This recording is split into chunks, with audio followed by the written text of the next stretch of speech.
We can share.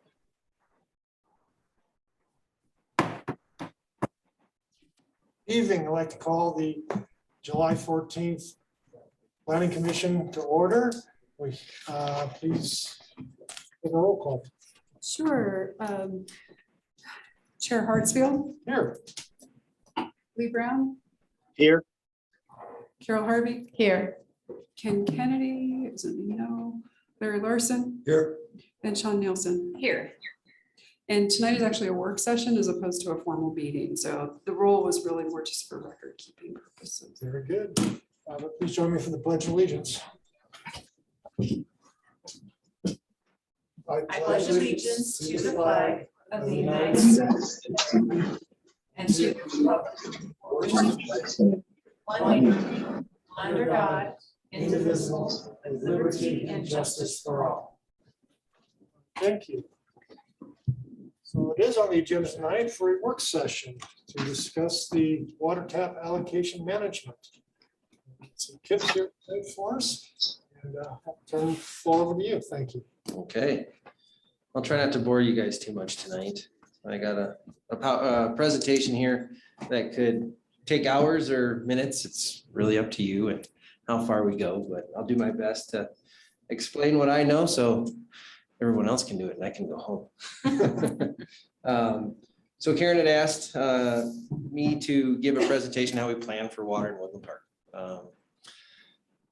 It's always a point of discussion, and Woodland Park, before I even got here, set up a plan, a very well thought out plan of how to basically budget water for, I'll say, every piece of land for the most part. When I say for the most part, I'll get into that detail, but laid it out to where we wouldn't overbuild to where we'd have lots that didn't have water. Does that make sense?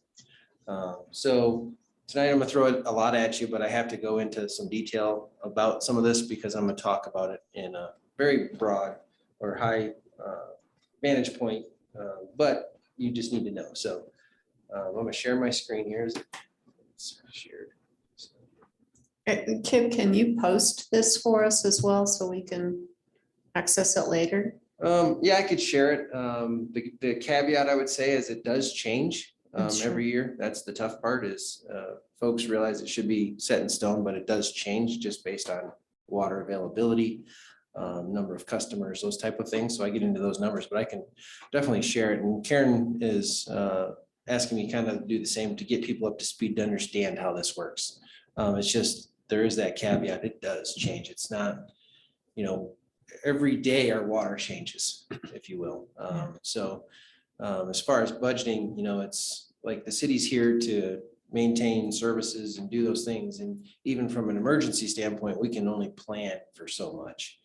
I'm not going to go and buy, 10 dozers to create fire lines just in case we have a fire. We can't afford to do those type of things. So water is kind of similar to that in regard. I can plan for worst case scenario, but really what you need to plan for is what's real, if that makes sense. Yeah. No, and I did ask to record tonight's session to help with future just kind of orientation of planning commission members or onboarding of staff to help maximize Kip's time and just be cognizant of how many time. I mean, he'll need to pretty much do this on an annual basis for city council and does, but to kind of just use his time wisely for our other purposes. I was going to ask if maybe perhaps you could share after you've done the city council, if you'll share the presentation with us again every year so we have an idea going forward, that would help too. Because we want to be conscious of that. So Yep. I can share where we are water wise and things like that, but the concept, I guess, as planning commission changes, I mean, it's always good to get people up to speed and understand the concept of what we do. And please stop me at any time. I'll get ahead of myself. So just stop me and what does that mean? Anytime, just holler at me back there. So, okay. Okay, so we're just gonna go over an overview, a water overview, basically what our sources look like. Then I'll go through the water accounting side of things, kind of planning and budgeting. Planning and budgeting I have on there is two different things because you can plan for all the water in the world or no water, but also how you budget for it at the same time. Does that make so? So a couple definitions. I'm gonna use acre foot as a unit of measurement for water. We're not gonna go in gallons. I will get into gallons and things like that and so on and so forth. But for the most part, we measure water in what's called acre feet. 1 acre foot of water is equal to 325,851 gallons. So if you can imagine 1 acre of land, just 1 foot deep of water, that's an acre foot. So augmentation water, you'll hear me use this term a lot. That is fully consumable water, meaning the water that if we are using augmentation water, we don't have to put it back in where we pulled it from.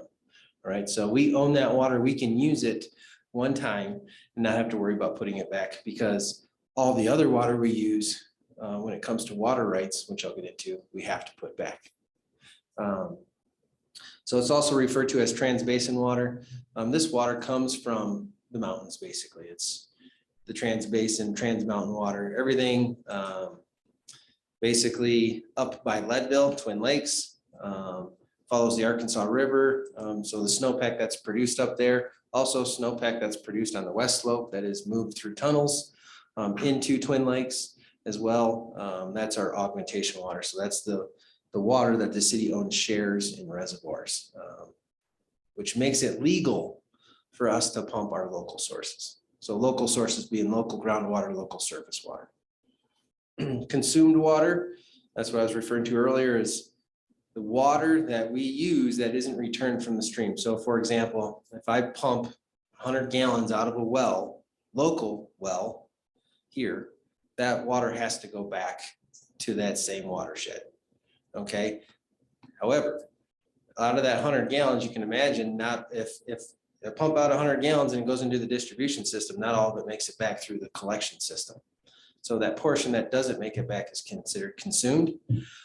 So for example, if we have a customer who washes their car, that water doesn't make it back into the collection system, we have to account for that with our augmentation water. So that's the consumed water, if you will. Just like if you drink a glass of water, yeah, you're going to go to the bathroom an hour later or so. Not all of that water makes it back into that water closet. Makes sense? Your body uses it. So that consumed portion. Local water, that's the water that we pump from our local sources. We have a variety of sources. Most of it's groundwater with some surface water. All of that comes from Loy Gulch and then Trout Creek. So that's our local water. So it's coming from local wells, local surface water, springs and such. Water rights, every well, surface right, storage, there's a water right established with that. And Woodland Park's water rights are very junior, meaning they're not in priority very often. So whatever we use, we have to put back. Okay, and that's where we get into the accounting of water. We have a lot of spreadsheets. Every month we submit, it's about a 7-page spreadsheet, if you will, formula that takes into account all of our sources, what was consumed, what wasn't, what color of water it is, and I'll get into that. And because Woodland Park lives right on the divide, the city resides right on the divide between the South Platte and the Arkansas Basin. All of our water that we pull out of the ground locally comes from the South Platte Basin, so it all has to go back there. So what do we do with the water that's used on the Arkansas side? Well, it's pumped up through the collection system, up and over, and then to the wastewater plant. With the exception of those homes on septics. We won't get into that. So water rights, meaning what we can legally pump and what we have to put back. Okay. And then the yield, I'll refer to yield, and yield is the production of the shares. I talked about we own shares in those reservoirs, and the yield is what's produced on those shares every year. So for example, if we own 1 share of a reservoir company, typically that share will produce an acre foot. Well, that's the yield. In a dry year, it could be half an acre foot, but that's the yield for that year. So the yield is how much that share is producing. Okay, any questions on terms? Can I ask you who's considered a senior? Our oldest water right is a 1918 water right, Okay, and it's junior. So okay. 1800s, early That's 1800s. okay. So. All right. Typically, if you're in priority, it's been raining a lot, and those other water rights holders further down the stream have been satisfied. So it will be in what's called a free river scenario where whatever we use doesn't have to be put back to the Okay. stream or to the Okay. basin. So good question though. Just trying to make sure I'm following. Mhm. Okay, so water overview, we're gonna talk about customers, which I'll also refer to as dwelling units. Our residents are obviously our customers, but from a water planning standpoint, you can look at it from a total population, or you can look at it as just a dwelling unit or a resident, if you will, for a customer. And I'll get into some conversions there. Water usage, water usage is what it is. What our customers use, what we need for the system to make sure everyone's has the water coming out of their tap. Water rights we talked about, types of water. This is the different colors I was also referring to. Our water rights come in different, it's all the same color, just it's like different pots of money, if you will, when you look at a budget. So some of our water has to go to the Arkansas Basin, some of it has to go to the South Platte. And those are the different colors and how we track that. And we can only store, like, for example, when I say we can only store certain colors, we only have the right to store fully consumable water. So our Arkansas Basin water that's generated, when we use it, it has to pass through our reservoir and then go back into the system and be used. We don't have a right to store that water. So that's what I refer to as different colors. We have to track all that and what's produced and when we use it, when we don't. And we can only store it in certain places. That's the challenge. So local, well, groundwater and surface water, and then augmentation water. Like I said, those are all the different colors where it goes. And we try not to touch that anymore. Just it's there, it's real, it's part of the accounting. Going into our customers, this is just an older slide, and this is basically generated from utility billing. And utility billing is not an exact science. So I can't simply pull out of our utility billing, how many customers are we serving? Because it takes into account rentals, people who move in and out. So if I look at just all of our customers, there might be a house that closes and there's 2 customers for that one house for the month. So that's the tough part with using utility billing, and you can get pretty close. Say, for example, if I know that there was 30 houses that sold in Woodland Park, I can at least take out those double customers. But then there's rentals and things like that change hands. So from our best guess, and that's what this literally is a best guess. It would change every year. I'm trying to perfect this through the years and actually track it closer and closer with taking into account every time a house is built, those houses that are sold that I can put my finger on and try to hone in that number.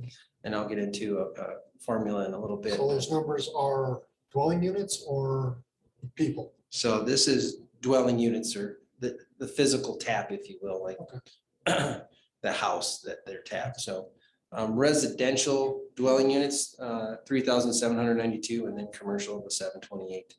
Then we break those down into inside city and outside city, because we do serve customers that are outside city limits through past water agreements, so on and so forth. So I'm just trying to break that up so you can see where those fall. Are most of those outside city ones residential, or are they commercial as well?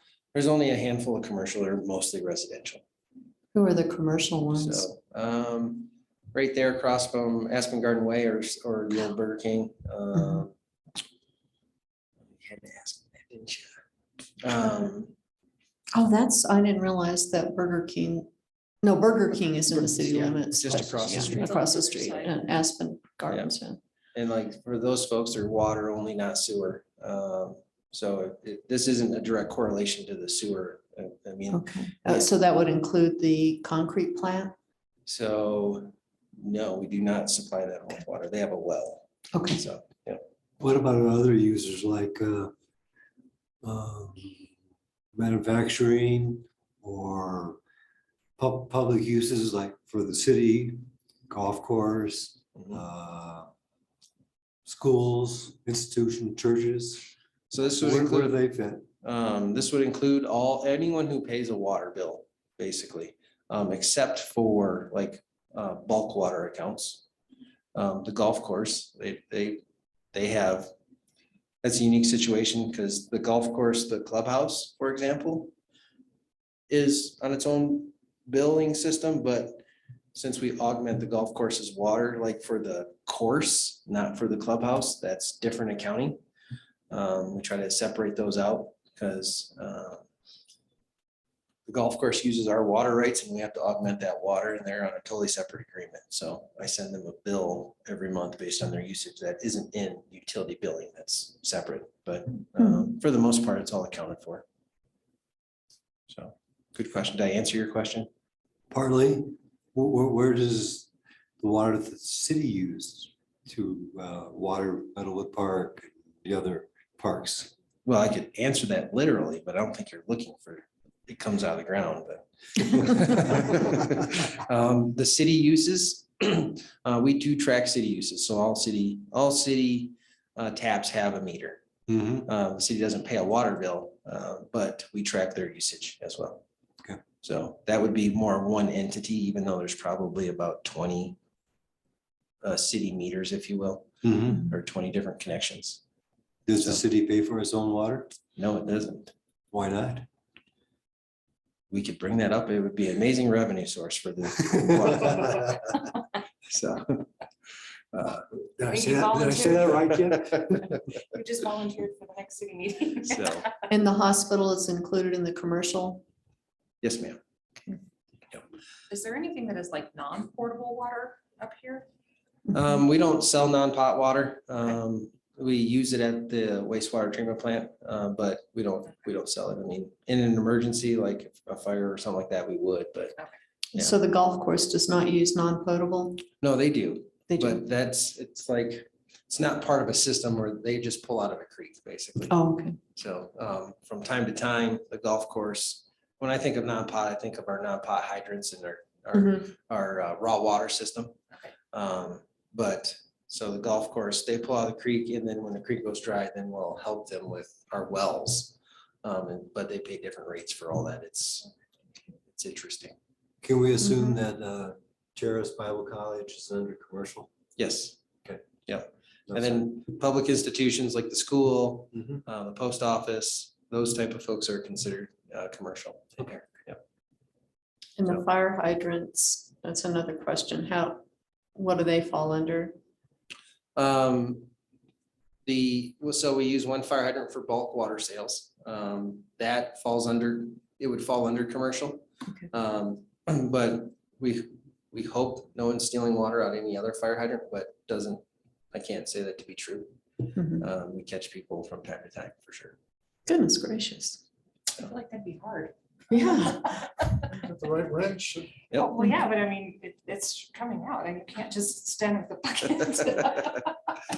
So Apparently somebody has managed. you'd be amazed how many people actually do it. Okay. So, Hmm. and you'd be amazed how many people we don't catch. Hmm. We're also in the process of putting in a bulk fill station. So our bulk water haulers don't have to use a hydrant and we can monitor it a lot closer. So folks with cisterns would come and fill them up or? No, we will not sell to a residential person. It's just commercial bulk water haulers. Okay. So someone with a cistern is gonna have to hire a commercial entity that hauls water to Okay. fill their cistern. So they can't come up on the truck with a big 20-gallon fill No. up. Okay. Not legal. Right. Okay. So you will, Yeah. you will see tanks in the back of trucks at houses because someone's helping somebody out. But that's going through a meter and they're paying for it on their Yeah. bill, so. And that's a big topic, just so everyone understands. I mean, there's a very large area outside city limits that is hurting for water. And we are the big fish up here in the pond. So we try to help where we can, but also manage it because we haven't planned to serve those people. Our water is only planned for city limits. So. Is there any long-term plan to help them sustain themselves so we don't have to help them or? Not unless is that- people want to pay more for their water. Okay.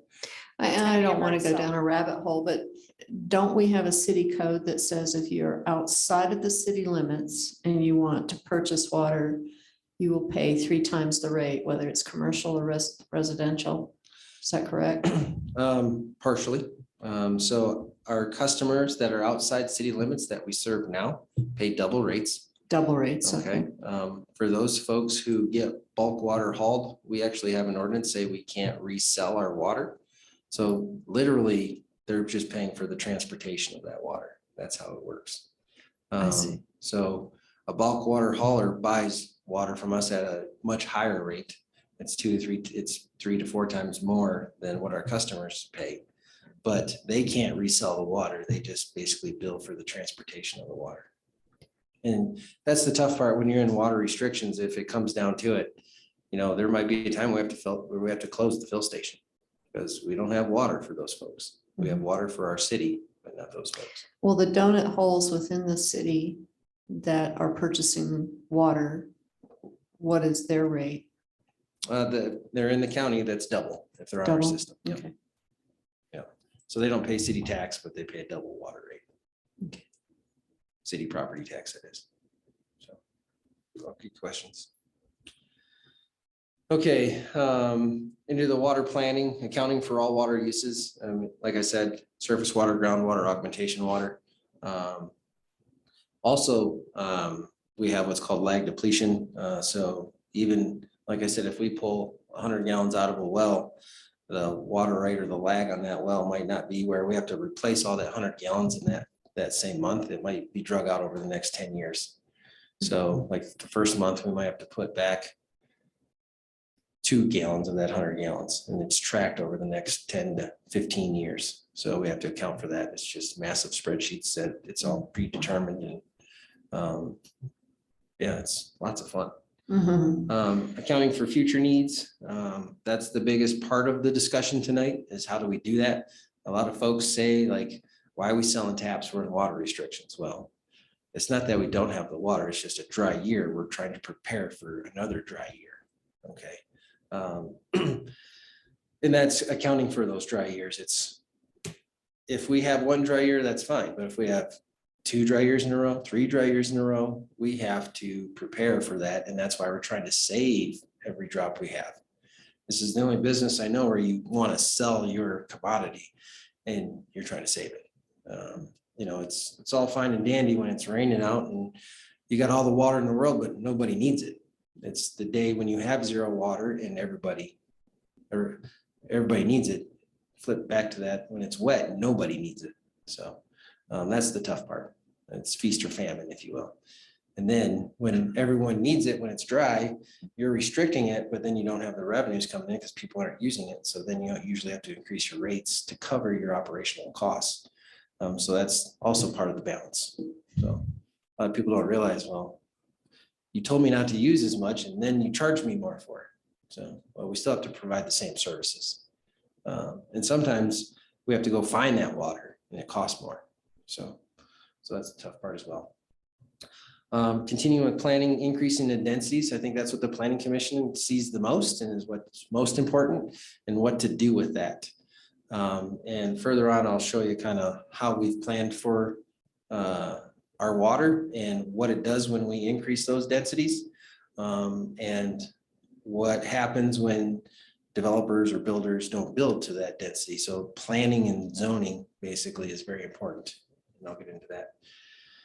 The water rights implementation we talked about, and putting this all in perspective, for planning for water, we use a number 0.117 acre feet per person per year. Okay. And that's for all uses. So I'll get into that in a second. Currently, what we have at our fingertips now is 1,300 acre foot a year. And that basically comes from all of our sources and what we have the legal right to pump from. Okay. We plan a build out of 1,475 acre feet. So we still will develop about 175 acre feet of water as the city grows. So we have in place where we're going to drill additional wells and water rights, conditional water rights on those wells to where once we drill them, we can use them. And then finally do our due diligence once we're using them to basically make that water right what's called an absolute water right. So, well, the water we have now, we're going to expand as the city grows more. Okay. And put it in perspective right now, the city uses total is about 813 acre feet. That's what we used last year. It will vary between 860 and 767 acre feet. So it varies depending on how dry it is and how much water people are using. But we are still growing our water system as the city evolves. That's the point I wanted to make with that. Okay. Biggest challenge, customers to population. We basically have to rely on census information for this.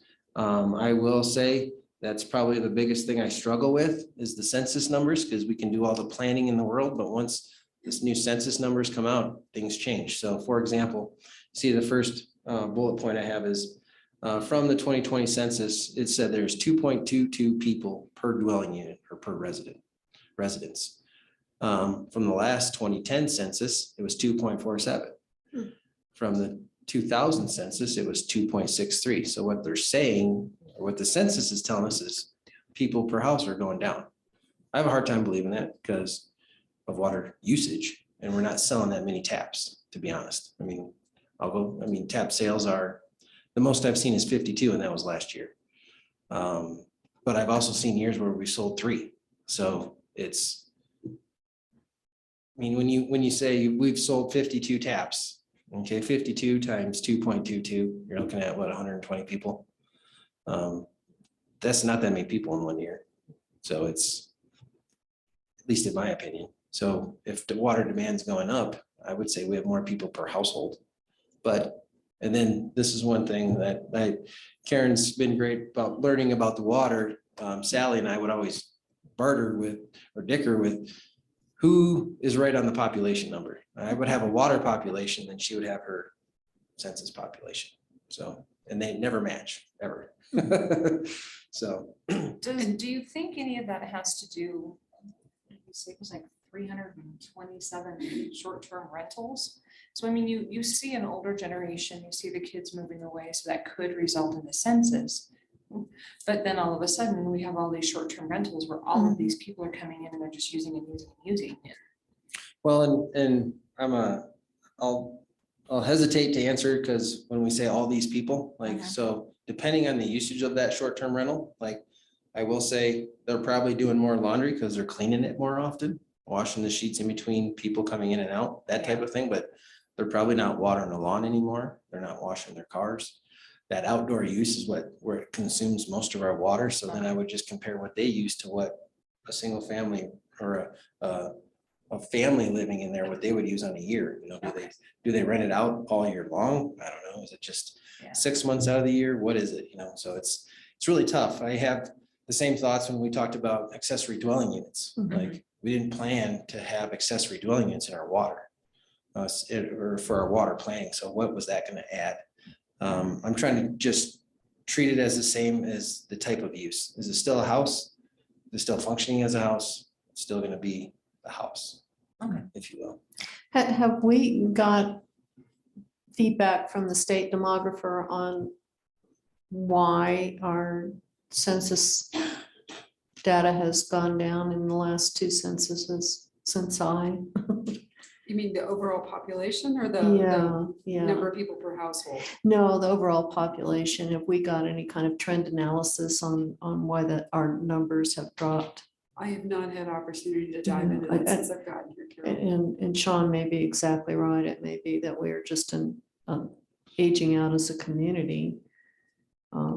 More retirees than young families. But I mean, the numbers aren't significant, but we are certainly not as large as we were even 10 years ago, according to the census. Yeah, and I just not have dove into that at all, so I don't have anything to offer or explain. I got nothing. Well, and that's the tough part when you look at historical water usage. I mean, it's gone down per person, just based on what I think. Population's going up and water demand's kind of staying the same. So is it Low flush toilets, seriously. Oh yeah, low fixtures have a huge part in this. Yep. Which are great on the water side, not so much on the wastewater side. So Our water residential population, I'm saying, is 8,474. That's based off billing, and then obviously the 2.22 people per household. The city uses a population of 8,151. So there is a little difference. There's a caveat in this because we do serve outside city limit customers, so you could factor those in. All right, so we're in the same ballpark, and this is not an exact science by any means. It's your best planning, your best guess. I hate to say guess, but taking all the information in and trying to figure out, one, what people are going to use or not use is almost impossible. So if I could figure that out, I wouldn't be standing right here today. So do we, just so I'm clear, do we service city and county people? Or is there a separate facility for somebody who's in the county? No, so Sunnywood area, Okay, you know where that's at, up 67. There are about 200 and some customers that we have that are in the county, but on our city system. okay, just trying to get an Yep. idea of, okay. And Westwood has their own water district. Westwood Lake, the city owns 57% of their water rights, and we use their water, but they're on their own as far as that subdivision. And then everyone's heard of Paint Pony subdivision or Teller County Water and Sanitation District. That's just on the north side of Kelly's, basically, right across from Columbine School. They're on their own, they're their own water district. So we do treat their wastewater, but they're on their separate water district. So when you think of city limits and what the city of Woodland Park serves for water, it's not the yes or no, it's yes, outside, yes, outside, no, it's complicated. So Okay. it makes utility billing position real fun when, because we'll have people in the county call and I want to hook up, I want to hook up for water. And we're like, where do you live? You should be on a well. So, but So requesting people to drill wells, would that help some of our issues or our growing pains? I mean, going forward, if we could mandate developers or whatever, start developing wells, or is that No. going to hinder? no, I basically, if someone wanted to drill a well on city limits, I would argue with the water court saying they're going to injure our water. Okay. So we would say, no, you need to connect to the city system. Okay. And we actually have an ordinance in place. Anyone within city limits must connect to city services. Okay. Now, if you're so far away from a sewer main or something like that, then it's a different discussion. Because I can't expect a single family house to spend, $100,000 to put in a sewer main to connect to our city system. So they go on a septic, but as far as water, they're connecting. Okay, okay. So.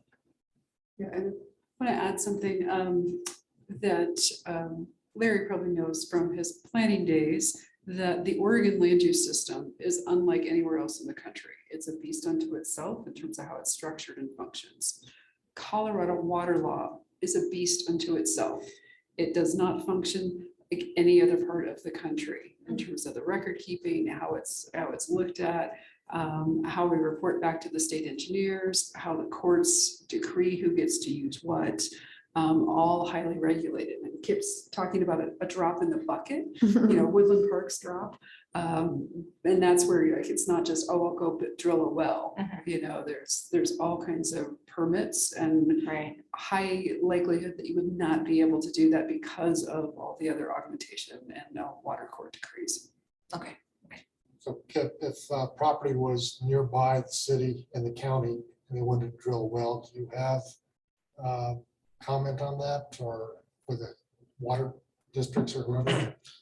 So yes, if they're outside the city, we haven't planned to serve them. We will not, they drill a well if the state allows them to.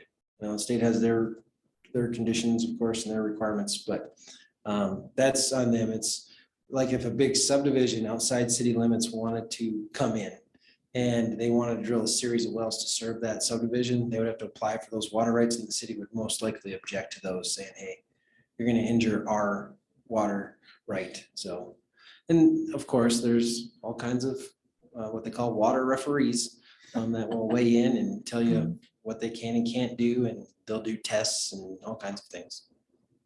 Well, I know your predecessor assessed that adding the Caris campus into the city would not impact our current plan. Mhm.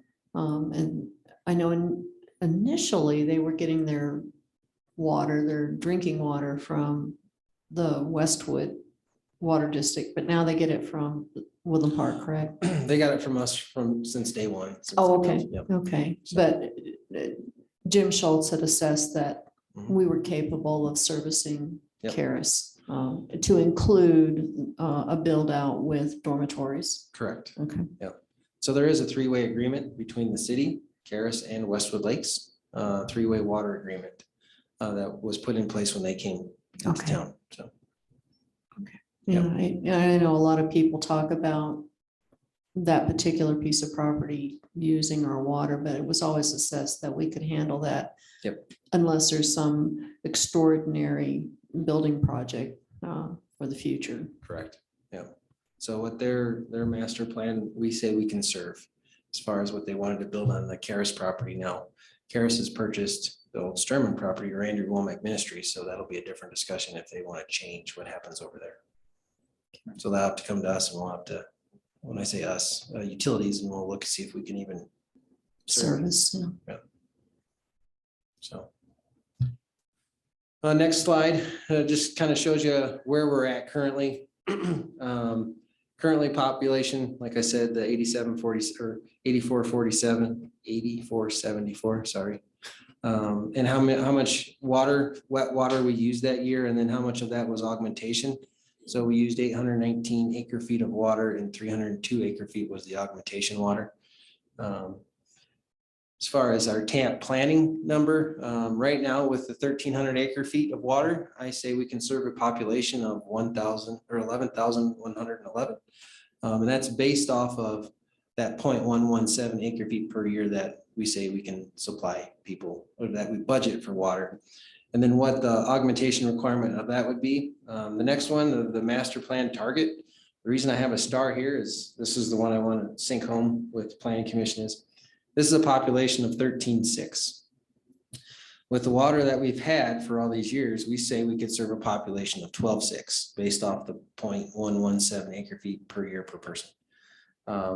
In 2010, the planning commission decided, or not even the planning commission, the comp plan said we need to focus on what we called high priority housing. So there was 400 units that the comp plan wanted the utilities department to look at to see what we could do to help with high priority housing. Okay. With that said, if we use the same number for budgeting for people or for water, we would need 1,591 acre feet of water. But I've already told you our plan to build out is 1,475 acre feet. All right, so we're overserved, but at the time, we said we could serve those folks because we factor in a cushion, okay? And that cushion every year, which I'll get into, is because of the 0.117 acre feet per person per year, there's a big enough cushion in that to supply enough water to serve those additional 400 high priority units. Okay, but that does mess up the numbers. All right, if you use the same numbers for planning, you're going to need more water. So I've kept the 0.117 acre feet per year per person because it has proven true, knowing that there's a cushion to serve those additional 400 units. So that's when you talk about increase in densities. And then I show you how much acre foot of augmentation water, the 476, far right there to the bottom. We're still within what I think and what history has shown is what our augmentation shares can produce in a year. So that's the biggest driver. Is if we don't have that augmentation water, we can't pump our local sources. So as long as we stay within that, we should be okay. Now, our customers are really good at being water wise. We use very small amounts of water per person. Okay. To put in perspective, if you just look at utility billing and I break that down into how many gallons each person uses per day, it's around 52 gallons per person per day. Okay, you can break down the 0.117 acre feet per year and it's almost about double that. This is what we used to budget. So that's really what I want you to understand is how much we budget, how much they actually use and what that cushion looks like. Because that budget though doesn't just include residential use we plan for all uses because we say residential rooftops support commercial growth or our commercial businesses. So the more rooftops we have, the more commercial development we can have. If we don't have the people can't support the resident or the businesses. So that's why we factor in every single use into that 0.117. Okay, so everything that's used at the aquatic center, all of our parks, watering the grass spaces, the commercial buildings, all of that is factored into that 0.117. So that's what people don't understand is they want to say, well, this commercial lot, it's interesting because I'll get arguments with developers, and we heard this one, Karen and I, just this week. Like a developer wants to take a commercial lot and put residential units on it. Well, I didn't plan, or the planning commission or the city didn't plan to put residential there. Now we're increasing the density and we're taking out of our tap allotment. Do we have water to serve it? Well, the question is, well, what was planned for that? Well, it's commercial. It could be anything from a water park to an office space. I mean, you can't plan for that commercial space, but what we can plan for is the number of rooftops that we have water for and what we budget for each rooftop. Does that make sense? So that's the challenge of all this. And I kind of got to the meat of it quicker than I wanted to, but that's where all this comes in. And I'm gonna get into the numbers and show you actual examples on how we get there.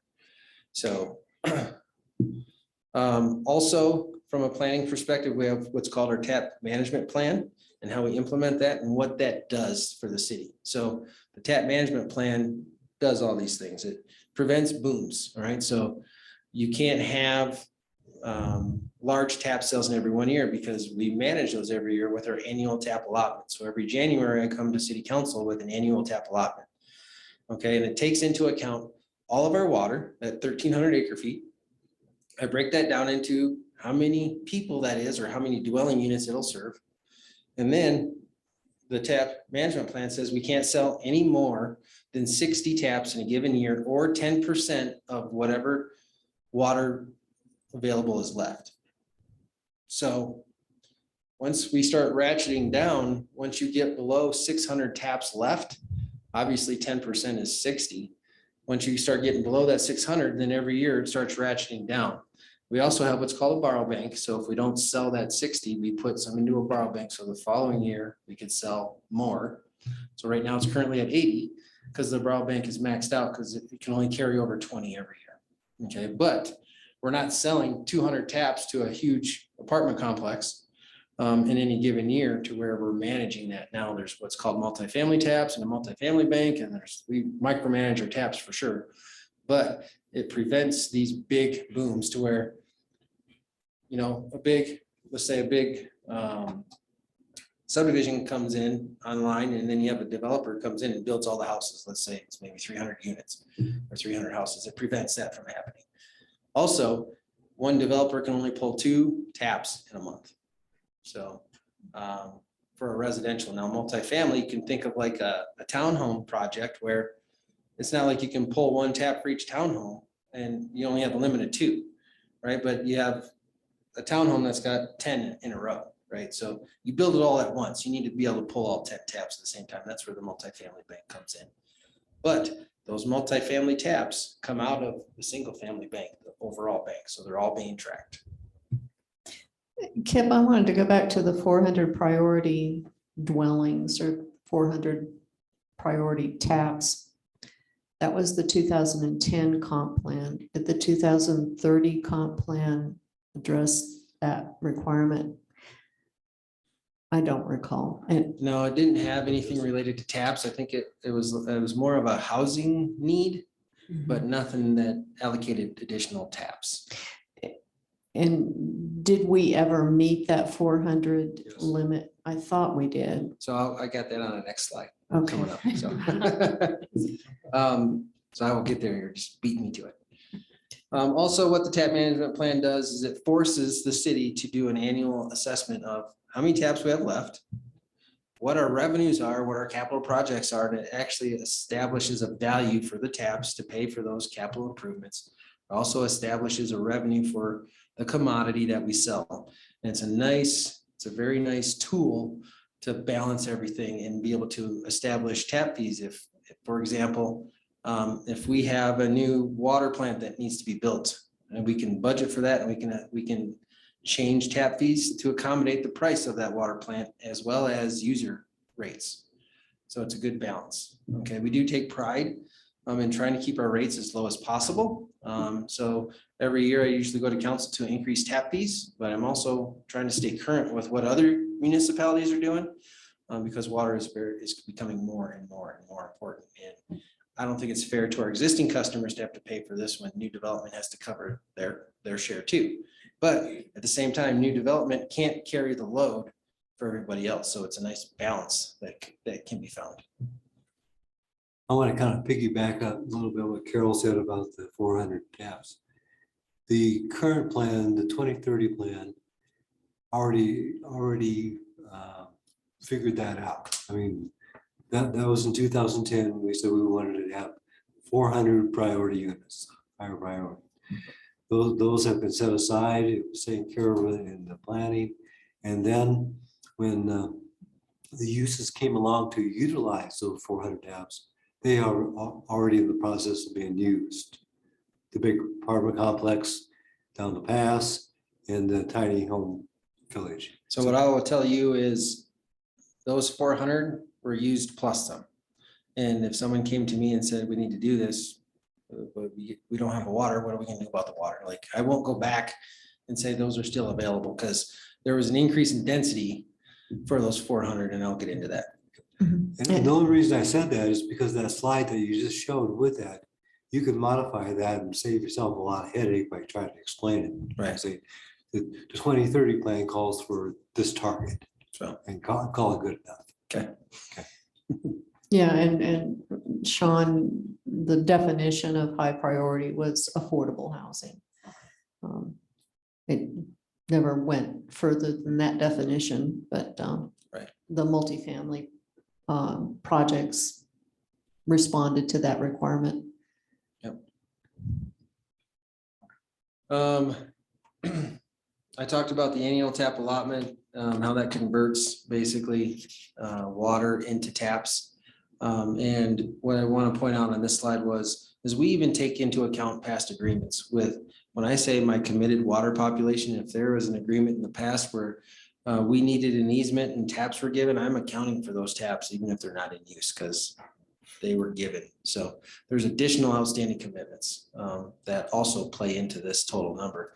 It also tracks every time someone comes to council and does a multifamily project and gets a tap allocation, I pull those out of the bank and we start tracking those separately so we can stay consistent with the resource that we have.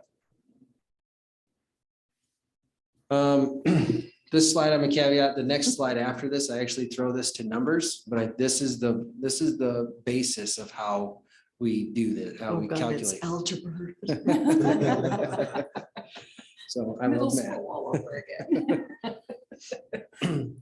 So basically, we know what our water supply will produce. So we know we've added up all of our sources and we know what we have the right to use. And right now that right is 1,300 acre feet and that build out it's 1,475. So what we do is we convert that water into taps, and we do that by the census as well and with our budget. So like I said, A is the current supply. Going down 2 bullets, B for budgeting is the 0.117 acre feet per person. And then water committed population. So I went over this when I talked about existing customers. So our committed water population is our existing customers that are being served plus those outstanding commitments. Okay, so we add those two together for a total committed water population. Okay, then we take the census numbers, the 2.22 people per dwelling unit, and you simply with, well, I'm jumping ahead. A divided by B, so the third from the bottom bullet, equals a total water available with sources.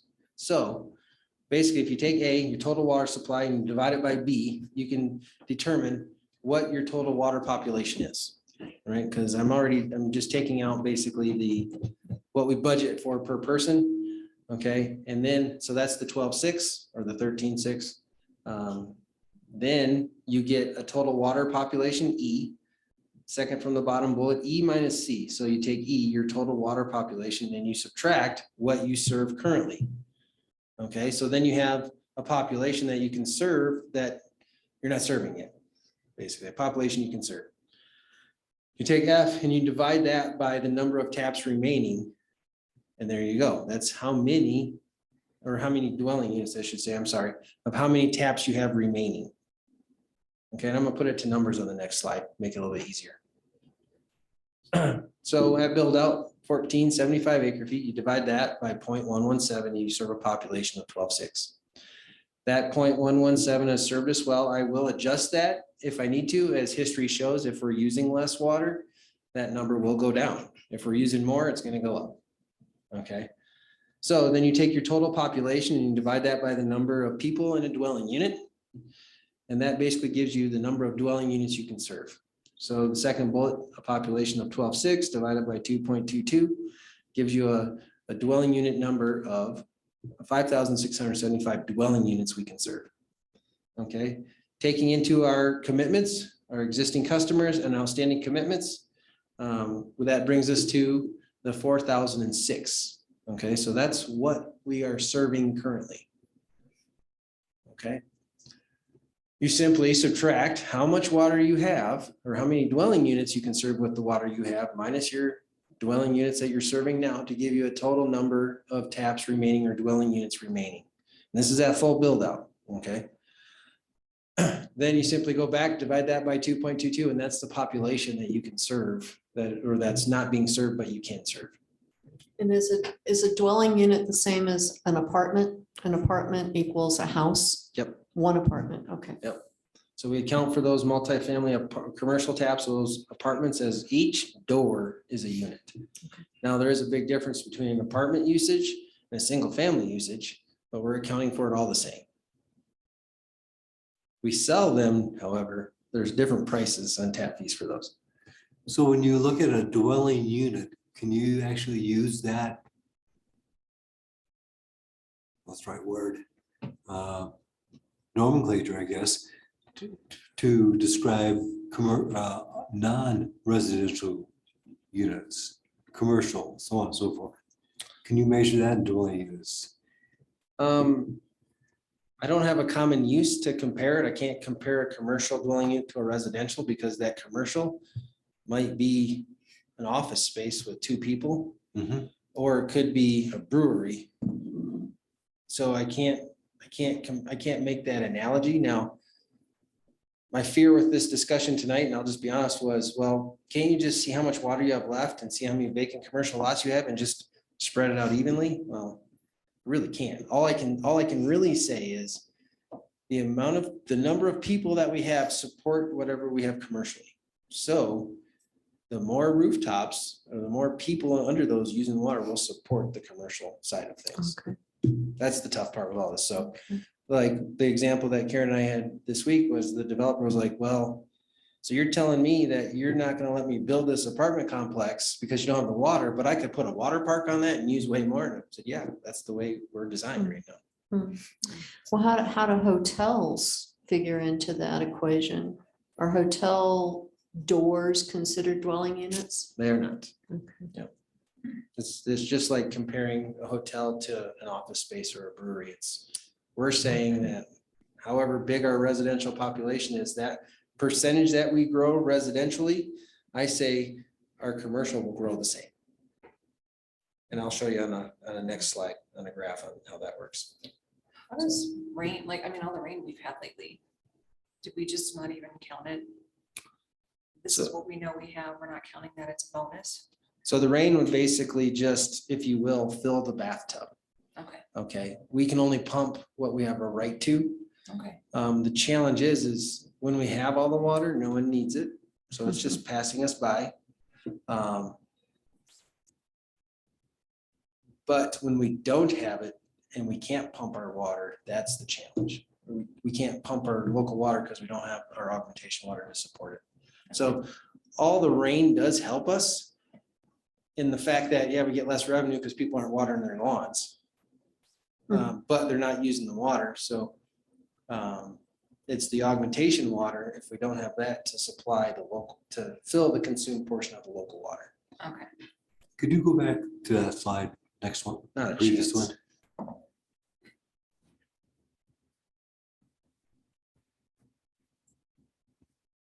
The reason I wanted to ask that, because the question of different uses, and that's certainly what we're concerned about, how much individual uses we use. Mhm. So when we have a project and the application before us, you'll have an idea of what this particular use is. Mhm. It's going to be a 20-acre subdivision, or it's going to be a water park. You'll have some idea. You can use this basic overall general information and kind of filter it down to a single project. And No, I really can't. You can't? No, and I'll get into that. You guys are just beating me to the punch here. I think I'm prepping you for the next slides every time. We just keep jumping ahead of it. So, but if I don't answer that, bring it back up because I think I'm going to answer it in the next slide Okay. or next couple slides. And real quickly, just to make sure we're in sync, Lee Brown's out there in Zoom land, and I just wanted, not that we can see, but I wanted to just check in if he had any questions. Because I can't see if he's trying to throw anything in the chat or anything else. So Lee, speak up. I understand you're a panelist and should be able to chat with us. I've been listening patiently. Thank you. Okay, so like I said, just want to make sure we weren't leaving him out. Good idea. Would it be helpful if we just kind of shut up and let you do your presentation? Nope, nope. I want you to keep doing what you're doing. Okay. It's perfect. So I like the open discussion. It helps me learn how people understand this better because it's not easy to discuss from, high up or even in the weeds. So, but no, keep asking. Okay, so total water usage citywide is calculated and converted into residential use. So like I said before, we take all of the raw water that we treated, and then we break that down into that 0.117 basically per person per year, right? So that's how we account for residential and commercial uses. City uses are included in that. Then there's a cushion with that, okay? So like I said, from the billing side of things, we're billing, people are using around 50 gallons, 52 gallons per day, each person in the house, if there's 2.22 people in the house. Okay, but from a planning perspective, we're budgeting that 0.117, which is much more, okay? Also, because that factors in all those other commercial uses. Because I can't quantify, I can't compare one commercial lot to another and say they're all going to use the same because they're all going to have a different use. So in that cushion, everything's factored in. So we take into account all that. And to be honest, this could be blown out of the water if something comes in and literally we have to reset everything if there's a big user. For example, Karis, it had to be factored in. Is that water available in our growth? Right. So as we grow, there's more Karis, more people, more residential, more commercial. That percentage is proportional, I'll say. So I'm almost there. That's my second bullet point. Residential supports the commercial growth proportionally. Okay. And then the cushion is factored in. That the cushion changes every year. Like I said, the caveat I said from the beginning, this changes based on daily usage. So if our residents are using more water, if it's a dry year, that cushion's smaller. If it's a wet year and it's raining like crazy, that cushion's huge, right? Because people aren't using that water. But we still budget the same. So we're trying to withstand the storm, if you will, with that budget number. Like we are anticipating, that will be the baseline for everything. So our water sources will provide this much. Our citizens will use this much. Our cushion, we should have that little cushion because it's not an exact science. So it changes all the time. Like every year I'm like, oh, cushion change. Like even with the census numbers, the numbers changed. We were averaging around, I think it was 79 gallons per day per person. When you look at total water usage divided by our population, then the census changed and that bumped up to like 85 gallons per person per day because there was less people per household with the same usage. So you're like, it's weird because your population went down based off the census, but your water usage stayed the same from one year to the next. but the census said there was less people, less population, water stayed the same. You're actually, each person is using more water, believe it or not. And then in return, you have more taps available because people aren't using as much. So I've done the math 1,000 times and I've pulled my hair out. I'm surprised it's still some there. It's Don't go there. mind-boggling. So, I mean, just last year with changing the census numbers with a smaller population, our annual tap allotment went up about 500 taps. So, but if people will continue to use less water, that cushion gets bigger, there could be more taps available too. So that's the next discussion is what's really available. The next discussion is also going to be, what if we start reusing water? What does that do to our water supply? If we're reusing water and we don't have to pump those sources, what do we have available to us? But people don't like to talk about, toilet to tap for reuse. It's just one of those things no one likes to think about. We have parks and a golf course. How do you, the senior facilities that have come to town in the last 10 years, are they commercial or institution or what? They're commercial, Okay. straight commercial. And then also when I talk about total water, it's residential, commercial, public institutions, golf course. It also includes what we've lost, the losses within the system. So every time there's something going on with our system, we have to repair it. We do lose water, and that's all factored into this as well. So, But your baseline is residential use and that. so I tie it all Right, back to okay. residential. Yep. So, Just so it's clear to me, I'm not familiar with this as much, maybe as some of the other commissioners, but the water you provide is within the city limits and some residences outside the city limits, correct? correct. Okay, so your population that you look at includes the non-citizens of the city? It does. Okay, it's your population in your area, in Yeah. your geographic coverage area. Everything that we're committed to serve. Okay. Yeah. Good question. All right, so, and the city looks at taps, development and stuff within the city, but not your other customer base, which is outside the city, correct?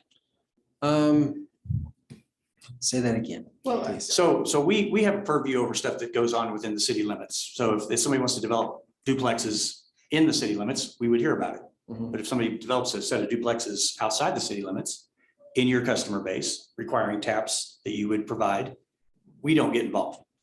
No, the city council would, because we'd have to establish a different outside user agreement with them. Okay, so the city council would hear about it because it's an outside user. Right. So Okay, if they requested water. well, they actually hear about the taps. The city council does the tap decisions anyway, whether it's in the city or outside, right? For a big project, yes, Okay, just for like a single family home, no. okay, So, thank you. this was the graph I was getting to show you kind of where we stand today. When I say today, I don't have 2022 numbers. This is 21 in conclusion of 2021. We used 819 taps. So the column on the left, or 819 acre feet of water. Of that, 198 acre feet was the city. 140 acre feet was commercial, and then the remainder, 489 was residential.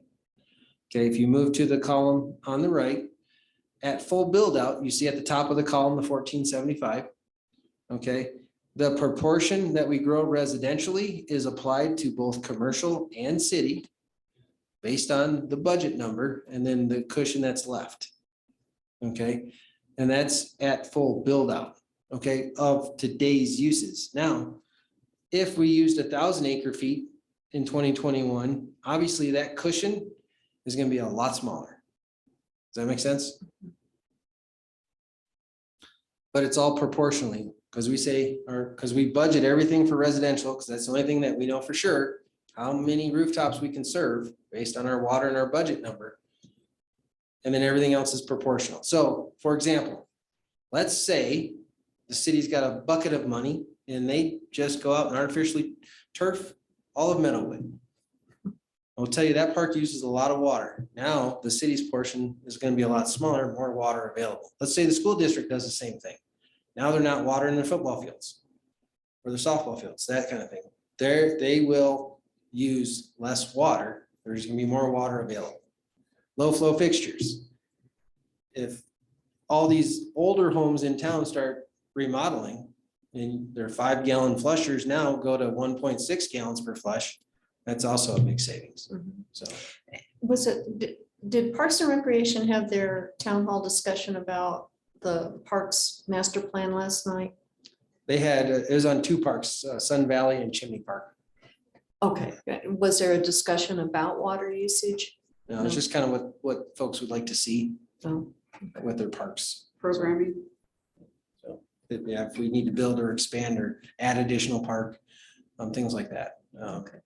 I mean, I'll be the first to say I love playing on natural turf more than artificial turf, but from a water standpoint, it makes sense to replace it all. Yeah, I love the smell of fresh cut grass, but I also like to have water in my body, so.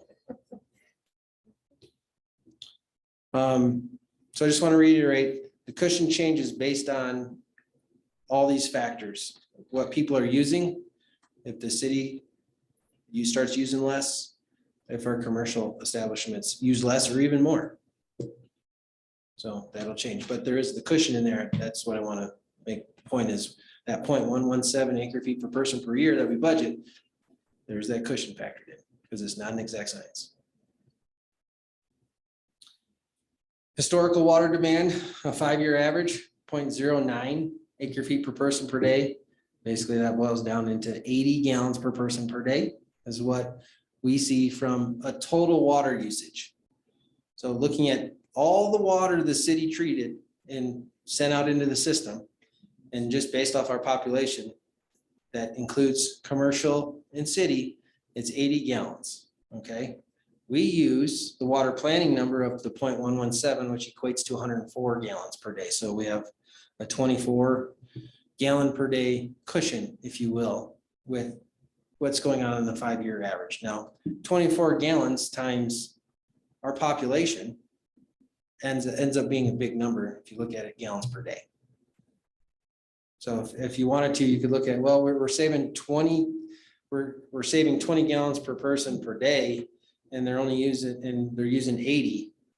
You know, that's, what is it, 25% cushion at this point?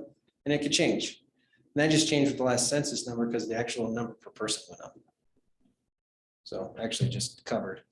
If I added up 24 gallons per day per person, that's 227 acre feet a year in on the 5-year average at full build out. So if we're only using 819 acre feet a year right now and we'll save 227, we're doing pretty good. But with that said, that's assuming everything is in harmony, our water is being generated at the rate we think it will, and we can use it. At full build out, will there ever be the potential where we're gonna have to start limiting people?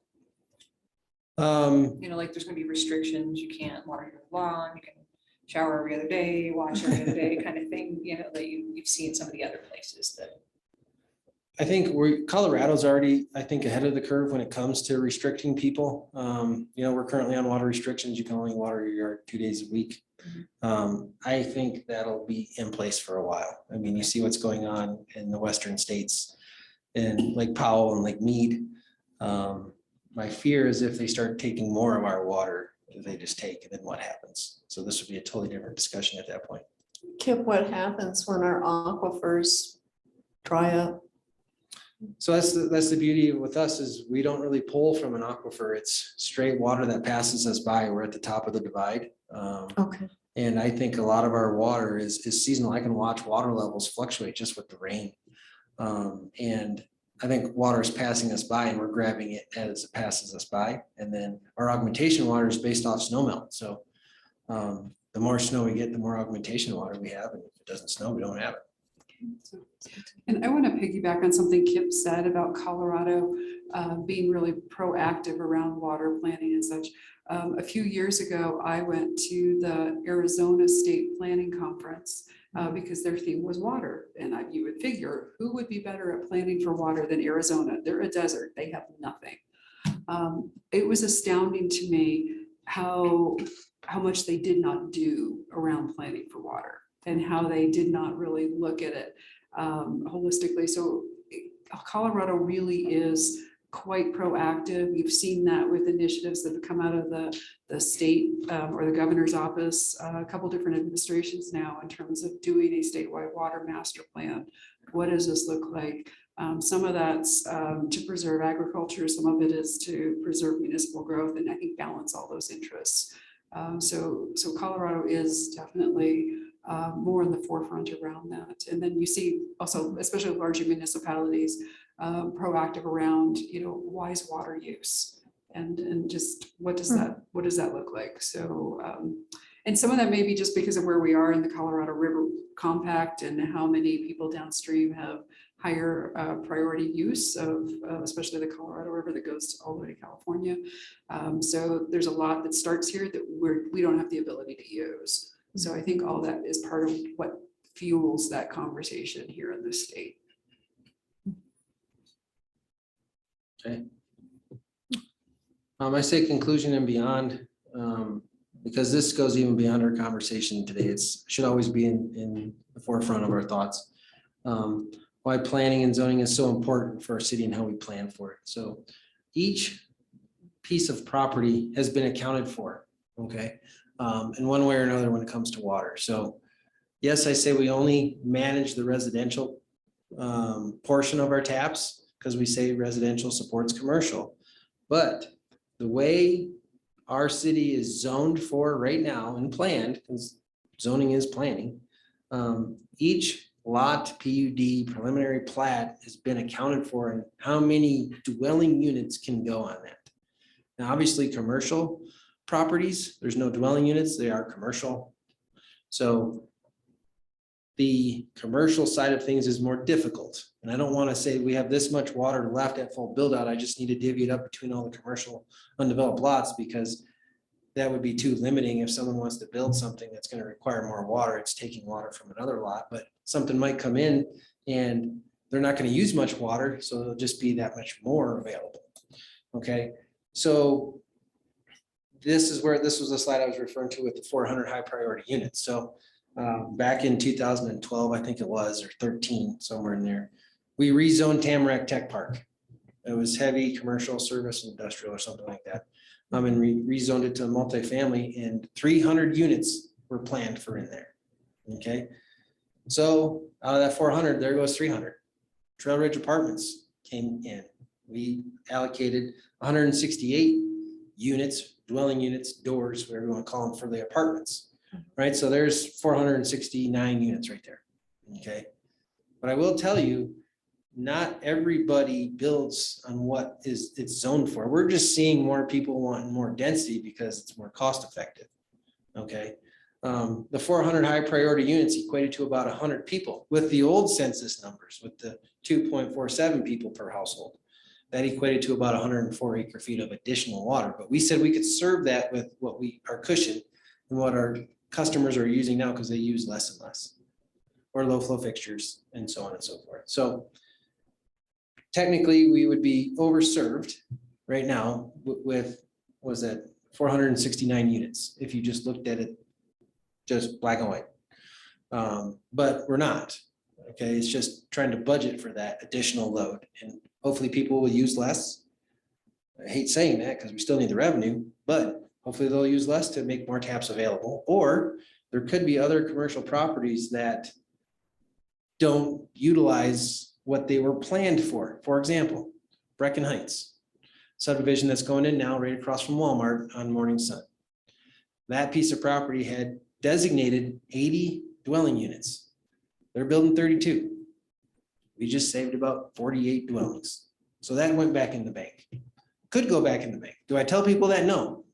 I'll say that out loud. I'm not going to say, well, we saved 48 here, let's use them over here. Just not going to do that because every unit is planned accordingly. Okay. The Tamarack Tech Park, where the 300 units went in, we had a proposal for 167. So technically there's 100 and some that would be given back. Okay. So there's always dwelling units moving in and out of the equation. So when Karen brings something to planning commission, they want to subdivide this lot and it's onesie. From my opinion, I'm not gonna say we can't serve that one, but you just never know how everything's gonna build out, right? If I could predict that, like I said, I wouldn't be here. The water is very murky when it comes to that. It's a give and take. So sometimes they build out as planned or zoned, and sometimes they don't. So it's a give and take. So it's just knowing and managing that is the biggest challenge. I think the hardest thing for me to get my point across to you guys is when you have a commercial lot that wants to put dwelling units on it that wasn't planned for, how are we going to deny them or approve them is very difficult to decide if you're looking at just water, because technically that commercial lot was going to use something. What was it? We don't know. Don't know until it's there. And would it use more than what they're proposing to put on it with dwelling units? I'm here to tell you, I don't know, I don't have the answer to you, but as long as we're managing this and knowing that we're still close to the overall. That's what my next couple bullet points are.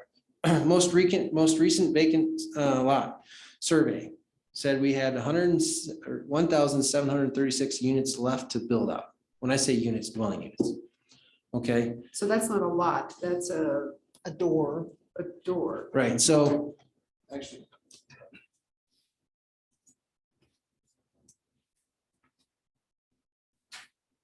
So with the vacant lot survey, that takes into account every subdivision and vacant lot on that subdivision. That takes into account every PUD that's zoned multifamily and how many multifamily units can go on that.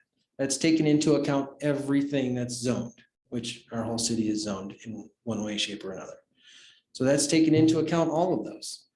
Okay, so that's what's planned, and it might not be built. I could tell you the golf course property, everything west of Trout Creek.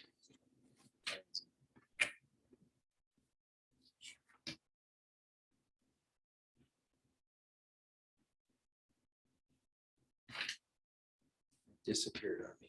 Where did you go?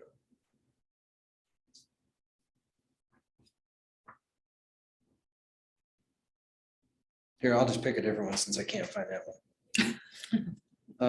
It's on here. I've seen it. Just, I guess I'm gonna. But there comes a point in time where you say suburban and urban residential versus multifamily. I mean, if we continue with the trend I see occurring right now with more multifamily, that means that all those empty lots that could have serviced a 3,500 square foot home, we may run out of taps before we can build on those lots because we're building more multifamily. And that conversation ideally happens at the rezoning stage, Mhm. when you're changing the density that could go on that piece of land. That's this planner's opinion as to when that conversation happens. Because, you know, if it's zoned for multifamily suburban, you can do X number of lots per acre in that zone district. Versus multifamily urban, I think we're at 20 units per acre. So if somebody's wanting to change that zoning district, that's where the conversation about the water availability needs, and the density needs to happen. Once that zone district is put in place, that's factored into everything. And, you know, if somebody's allowed 20 units per acre, but they're only coming in at 16, we already have in place that says, yes, we can serve that. So, you know, the conditional use permit for the multifamily housing, you know, it's the water's already been established and in place to serve that. It's really when the zone change happens, or if somebody's wanting to somehow alter the density. Yeah, and then like Kip's saying that the commercial uses are a little trickier because it's not as clearly defined. But we have seen some zone changes in the last few years. Yeah. So it kind of comes down to the question, I have a residential lot that I'm gonna give my grandkids, they're going to want to develop it. But if we have all these other subdivisions and there's no water tap for that parcel my grandkids now own, do they have a right to water?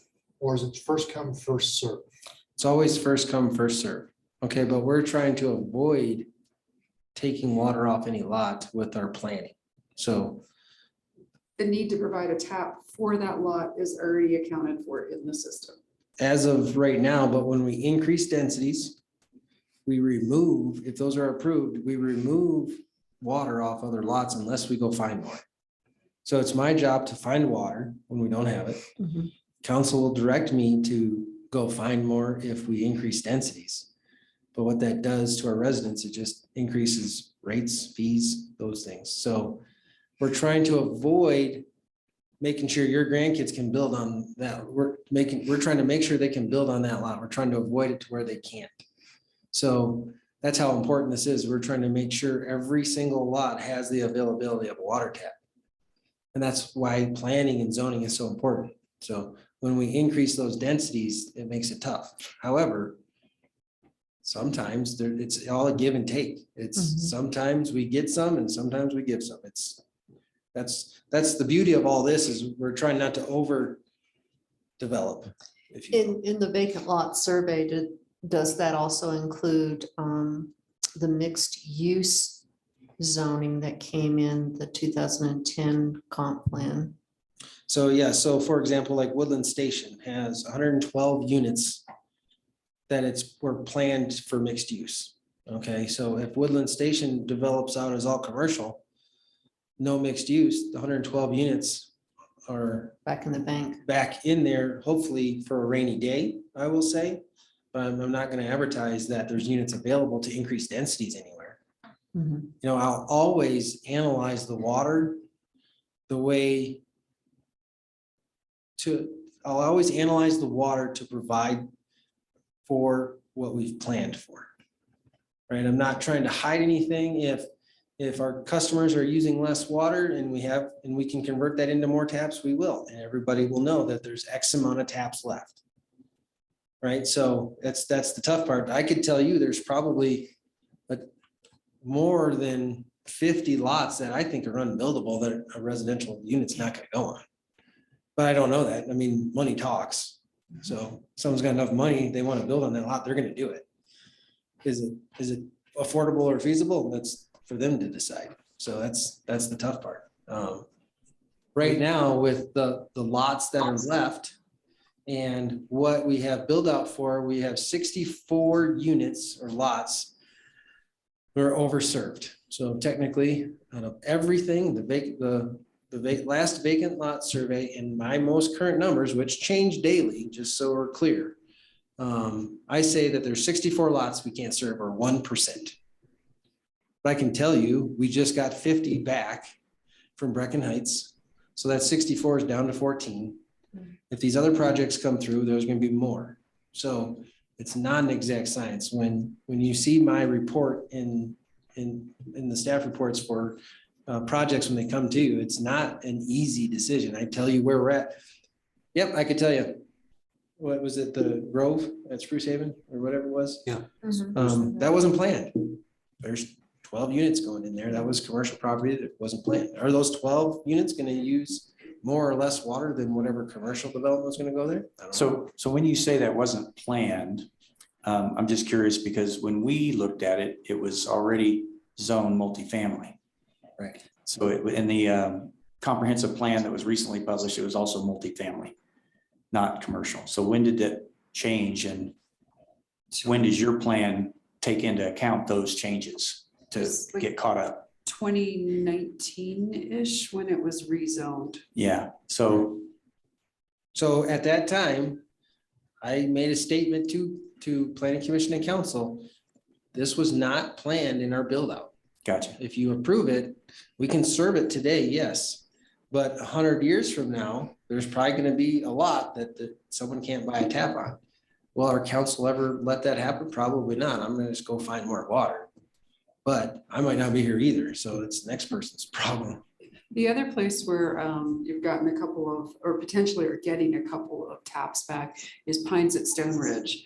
If you recall, we recently amended that PUD and approved a preliminary plat And they were originally set up between apartments and patio homes for 77 units. And with their redesign to patio homes and townhomes, they're down to like 69 units. So it's not a lot, but KIP counts every drop. So, and it's not done yet, but that's really where they are in their planning stage, is under the density that was otherwise allotted there. So I've actually started tracking when we get units back, just so I can wrestle with the numbers in my head. I'm not gonna change how everything's planned, but at least I can say, hey, yes, yay or nay. So when was the last time your taps and build out quantities were baselined? Every year. Every year. You just said that this last one we just did was not, it was commercial, but that was 2019. So, okay, anyway, so I'm just a little confused about how that was a change when we just did it this year. If in 2019, it should have been rebaselined by then, shouldn't it? Well, when it was rezoned in 2019, I thought they could put in 36 units and they only put in 12. So I don't update it every time a project comes through. We get proposals all the time. Okay, What I do is I just know what we have off the vacant lot survey and what I can serve. yeah, but for us to make any kind of informed analysis, if we get involved in this part of it, which I think it's still city council's purview, but we need to know what the baseline number is going into that decision, because when you send us a letter or a report that these were not included, if the baseline was updated years after that, the TAP numbers should include those multifamily zoned spaces after they get rezoned, right? Well, if we did a vacant lot survey every year, that would be entailed in there. We just don't do that every year. Gotcha. So that's the issue. It's the vacant lot survey that has to be done. So, yeah, it's Okay. pretty good deep dive into what's there and what's been changed. Yep. Okay. Understand. Excuse the pun, but I think bookkeeping and keeping track of what's been planned and what's going to happen, what's being proposed, it's very fluid. Excuse the pun. But so I think what would be helpful, yeah, having the vacant lot inventory updated on a year or every other year. But it's very important to be able to see that at the time of every project. And I know Karen just said, and I agree with her, because our philosophies of planners kind of fit together very closely, that ideally we should be doing this at the master plan or the zone change level. But sometimes there's a change of density even within that zone district without changing the zone that causes the taps to go up or down. So when we met before, and we've talked as a planning commission that as we look at a project, it would be so helpful to be able to see a water allocation chart. I can't do it. I mean, and Well, but based on the last best information you got, and based on the project we're looking at, how does that fit? so the challenge is every year when I present to council in January on the annual allotment, I take into account numbers that I think our sources will produce, right? I don't know what they're going to produce until they stop producing. So I can anticipate how much we have water rights for to do those, but I can't give you an exact just for that reason. And I won't even know until I see water levels dropping. And then it's like, okay, if something comes to you, I'm going to tell you where we're at. Like, it's going to be clear in my staff report, but it changes every year. That's the tough part. Like, I can plan, I can keep track of things that are densities that were changed, and those type of things. But like, for example, in the vacant lot study, like Brecken Heights, that would simply, once it's built out, would fall off. And the 80 units that could have went in there, and there were only 32 that went in there, they would fall off. It's just when single family permits are pulled and so on and so forth. It's a lot of tracking, basically. I mean, and I'm not saying that we can't do that. I'm just saying you almost you'd have to do it daily to know exactly where you are, and you'd have to be able to predict if it's going to rain or not and what your sources are going to produce. Is that? I think what's been helpful to me tonight, though, is to know that there is a finite build out number. And how quickly or how slowly are we reaching that maximum build out number? Because if a project comes in and it was previously zoned for commercial, that could have had a 130 unit senior center on it. And it would have, I think, would have used more water than 38 townhomes. Mhm. But at some point in time, if your numbers are based on dwelling units and that baseline encompasses everything from institutions to commercial use, as we get closer to that baseline of dwelling units, I think it's an important number to know. Well, and the only thing I would have to comment on, like a senior living facility, the way I would analyze that is the more rooftops we have, the more people would bring their loved ones to be cared for there. So our rooftops are still supporting the people in those facilities. So again, going back to dwelling units becomes the baseline, not commercial use, not institutional use. I mean, like I said, if I could literally put a water value on every vacant lot, every time something would come to you, you guys would be like, does it fit within what they're allocated? No, it's gonna be less. No, it's gonna be way more. It's never gonna be what we think it's gonna be. I mean, might get lucky from time to time, but and we don't have that many undeveloped commercial lots left. That's another That's thing to point important. out. There's not that much left to develop, so depending on what goes in there, may change how many taps we also sell.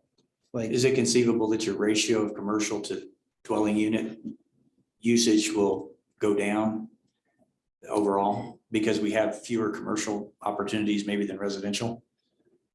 yeah, So our proportions could change and we could actually get more taps that way as well if commercial slows and residential grows faster. Yep. For whatever reason. then you would be able to increase densities when those proposals come before you.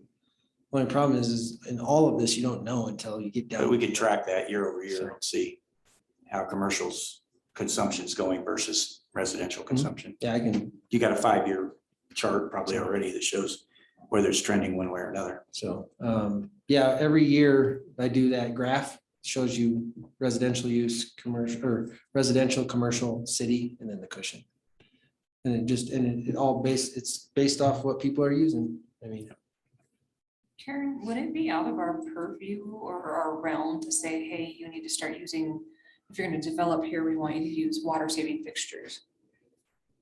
It's pretty much integrated into the building code already. Yeah. Is it regulated? Do we already have tiered pricing Yes. for Yeah. higher use? You start to go up and Okay. so we sell tiered taps for residential. The more fixture units in a house, the more they pay for a tap fee.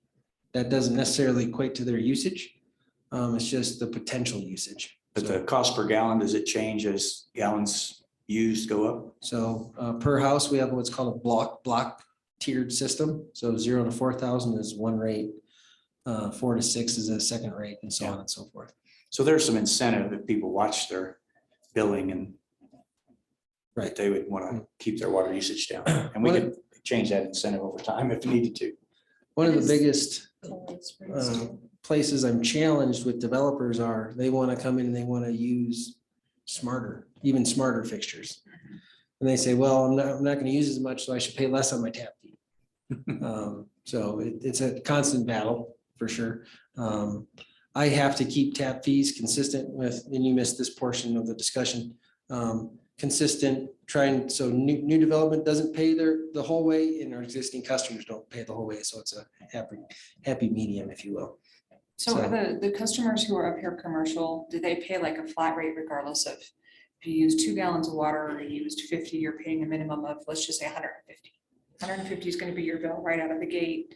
Then whatever you use on top of that will be different, or is it just structured? No, it's just the same as residential with the exception of the blocks are a little bit bigger for commercial. Okay. So for residential, it's 0 to 4,000, you pay this fee for every 1,000. For commercial, it's that same fee, but it might be 0 to 10,000 gallons. Same for the hospital. hospital is commercial. They would be at the commercial blocks, if you will. They just didn't pay for a tap. Because they're a hospital. It was just negotiated and they built before Okay. my time. Is that part of where Andrew Womack came in and that? No, Okay. it was just a one-time good deal that they did that. No, the hospital, well, I'm thankful they did what they did, but there was some strange arrangements, let's put it that way. Okay. So we're happy they're here.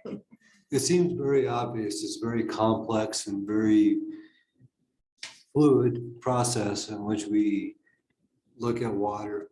But I think we really need to take the next step, and we started addressing that in the 2030 plan. Started to develop an awareness plan that there is a limit.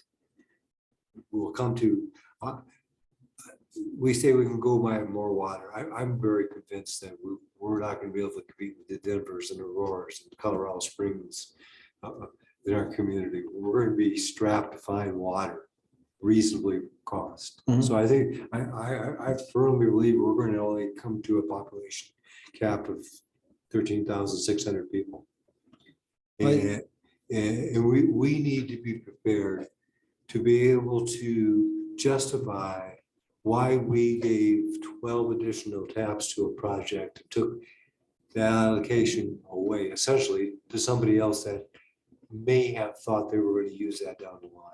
Mhm. And I think it's moral and it's ethical dilemma that we face if we sell more water and allocate more water than we have the right to do. I don't think as a community we should sell water if we don't have it. So I have advocated for the last couple of years that we just need to look at that very carefully. We need to prepare on how we're going to address that particular question. And it's logical. And Karen said, she talked about Arizona and the lack of planning, water planning. Well, I think we're at a critical point where we have to do water planning / land use planning together. It can't be separated anymore. It's got to be looked at from that point of view. So city, you pay me to manage the water. Okay. I put this bullet in here because you need to know that there's a give and take. I am never gonna say that because they didn't build out the way it was planned, they built less, that there's gonna be more units available, because I see the other side to where when our sources don't produce for 1 year, I need that water. Okay, but I can't plan off 1 year. So I can't come to you and say, yep, we have 50 units that were given back. You could increase the density on this and move forward. I just can't do it. And I won't. I mean, you can find someone to do it. I'm sure they would, and you could build out and be just fine. But what I see as a trend is our sources produce less and less. Okay, but I don't have anything concrete to say that that's going to continue. So I still have to plan and budget conservatively. So when things change and building is built out less density than planned, great. That's more security for our future. When someone brings a project to you, I'm still going to say based on the plan, if we can serve it or not. That's the stance I take. Is there a point where maybe we can rely on you a little bit more if we're really getting into the red zone and, you know, Danger Will Robinson kind of? I would sure like to hope so. Okay. Get you a seat. I mean, it's awfully hard for us to quibble over the water use and land use when we're talking about 12 units, Mhm. you know, and the water is available to currently serve, you know, that particular project if it was got a building permit tomorrow. I mean, it's there. But at the same time, looking at that long term, you know, I just don't want to share a community getting to a point where we got our back against the wall. We need to plan for these things together. And the grandchildren can't develop that land Yeah. that, you know, yeah. So you do that with things that we do. So looking at reuse. how much more water will that make available for us? Building a reservoir, withstanding those droughts, when the shares or sources aren't producing what they normally do. If we have that water in storage here, we can withstand those to where you can have a consistent baseline. And we can always improve in those areas, for sure. It's just like putting in new meters and charging residents accordingly. We can always improve. I know everyone wants just the magic pill, silver bullet to say, yes, this is where we're going to be. But it's tough because I think we're going to get more smarter. It's more, it doesn't sound so smart, but we'll be wiser on technology. I think folks will use their phones more when they have high usage, to where they can see that their toilet's leaking and they can shut it off because they're getting a text, because our meters have that capability, to where people will use less and less water. Now, does that make more taps available? Maybe, maybe not. If the sources aren't producing, then we stay the same and we're just saving water because the sources aren't producing it. So maybe it's just, we're still status quo, but maybe it's gonna start snowing and we'll have more water available to where we don't have to worry about those dry years. Kip, what's the purpose in purchasing the reservoir that the Boy Scouts own now? Do we store augmentation water there now? No. So we have a reservoir up there now, 55 acre foot reservoir. The reservoir we'd like to build is 350 acre feet. So, and it's on their property. So. Oh, okay, okay. So we lease that reservoir from the Boy Scouts of America, or? Our current reservoir, we own the land. The proposed reservoir is still in negotiations on what that looks like. Okay, and we do not use water from that source right now. So all the water that goes into those reservoirs will be augmentation water. The water that makes it legal for us to pump our local sources. So the reason the importance, our reservoir now is 55 acre feet. We use just over 300 acre feet a year in augmentation water. Isn't there some benefit too to have water in storage in drought years? Oh yeah, so Colorado Springs Utilities delivers that water to us. We pay them to do that. In, let's see, June, we basically almost turned that reservoir over. They do shut that pipeline down for a couple months. If they shut it down this month, we don't have enough water. Now we have agreements where we can divert water from other sources. And for example, our water comes from Twin, comes down the Arkansas Homestake pipeline. We pull it out of the pipeline before it dumps into Rampart Reservoir. If they shut that down, they still have another pipeline coming from Hoosier Pass or Montgomery Reservoir, and we just do what we call a water exchange. They give us their water and we give them water in a different area. Those aren't always available. So when that pipeline gets damaged, hit by lightning, so on and so forth, they have to shut down and maintain it. It's a very old pipeline, 1935. Wow. So that's why, part of the reason why they did the SDS. That's the second supply line into Colorado Springs. So we're still reliant on that though. So if we actually had a reservoir here that stored 350 acre feet of water, 1 year of water in storage, if it didn't snow next year and we had that here, I shouldn't even say that. We would have that water here and wouldn't even be a discussion point unless we had another dry year to back it up. But that's what we're always worried about, is 2 dry years in a row, 3 dry years in a row. And pile on and correct whatever I may misspeak on, because it's been a little while, but within Colorado Water, we're going to go back to where he started. There's the water that you can actually use. There's the augmentation water that you use to make up for what you did use. I had an old city manager who once said, it's almost like you need 2 glasses of water in order to drink one.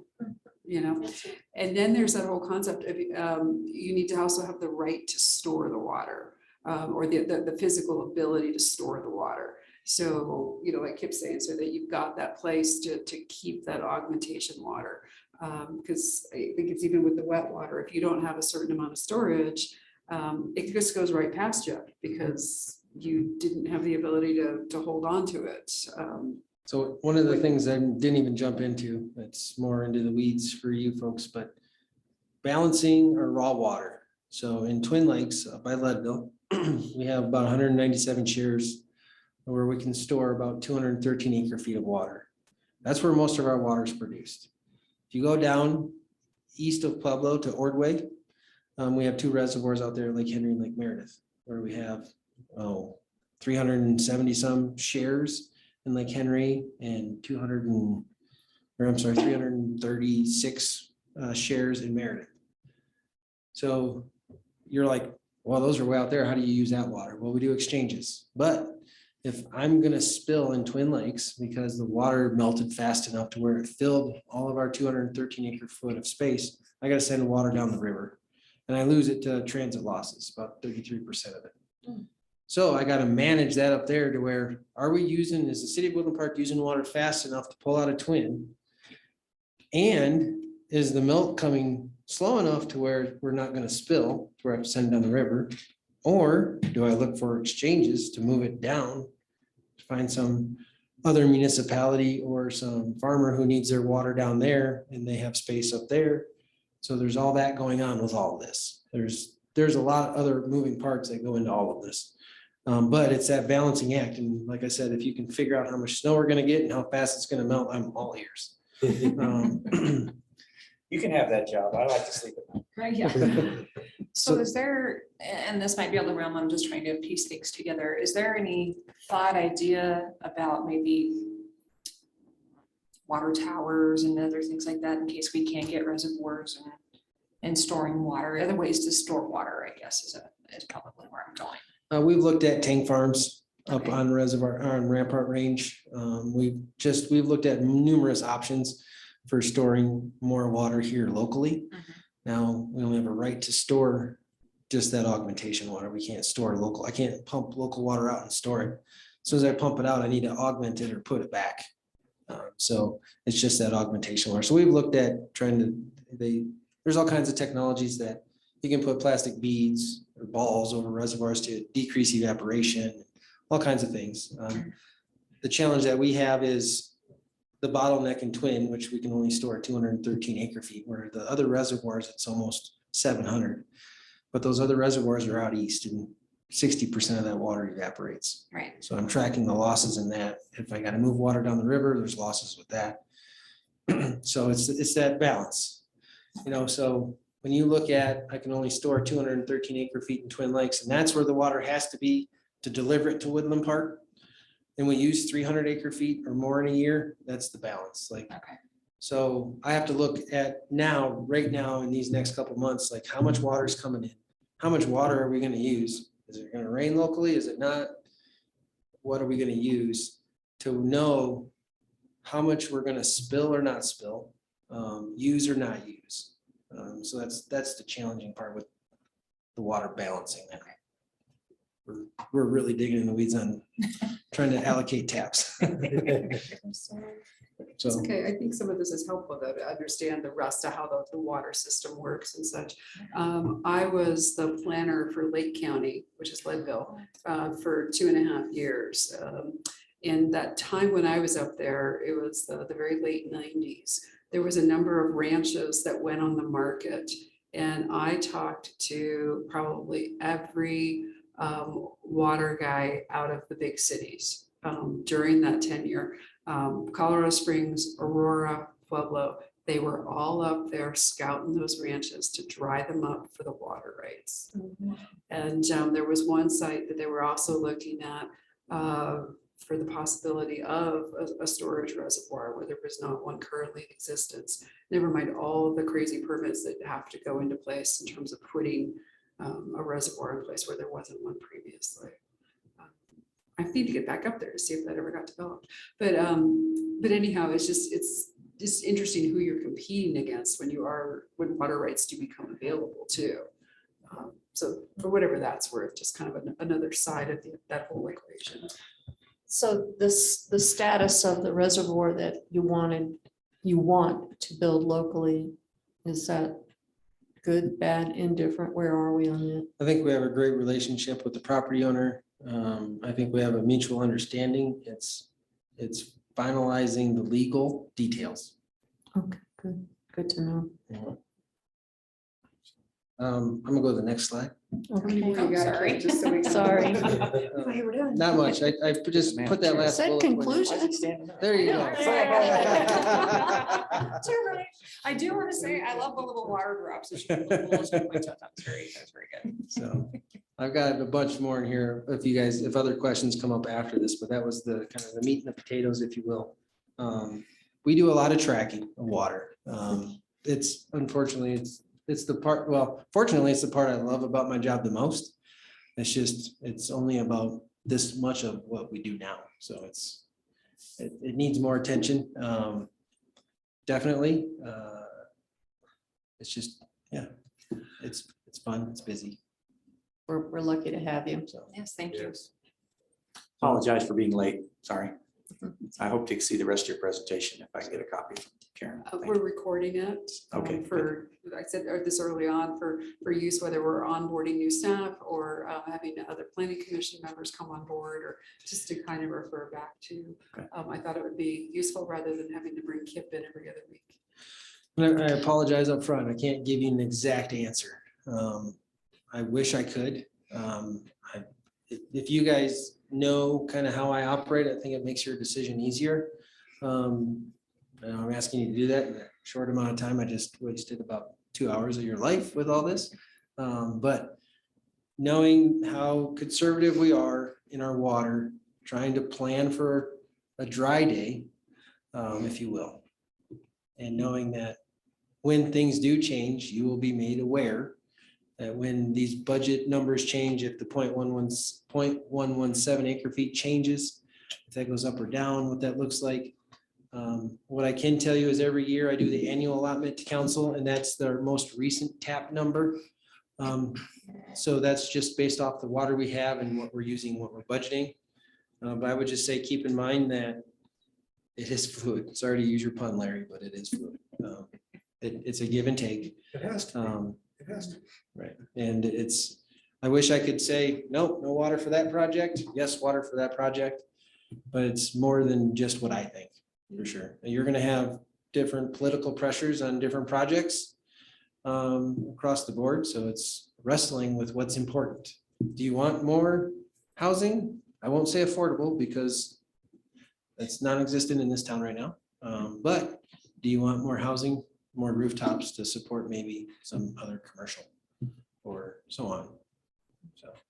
And then just to kind of give you a different end of the spectrum, I've got a friend that lives up in the Berthoud area, and I'm not sure what water district they're in up there.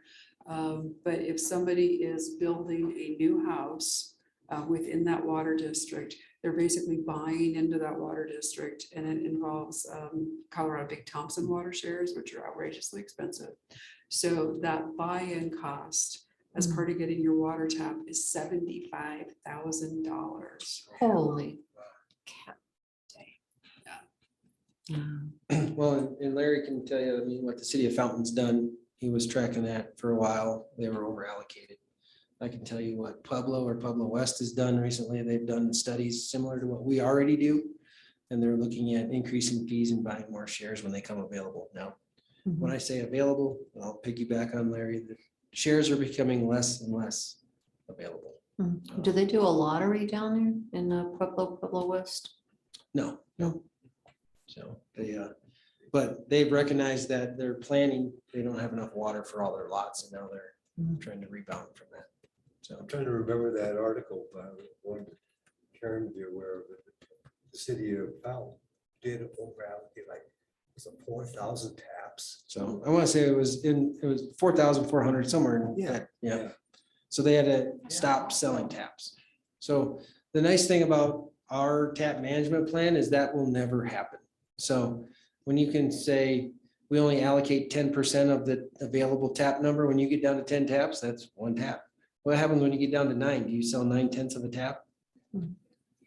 So, it'll never, it just ratchets down more and more and more.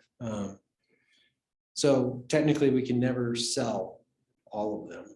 according to that, but I don't want it to get to the point either where we're at 10 taps either. I mean, I'm not saying we need to grow, but I'm saying we need to be responsible with our growth. So hopefully you all have found this helpful here this evening. Oh, yeah.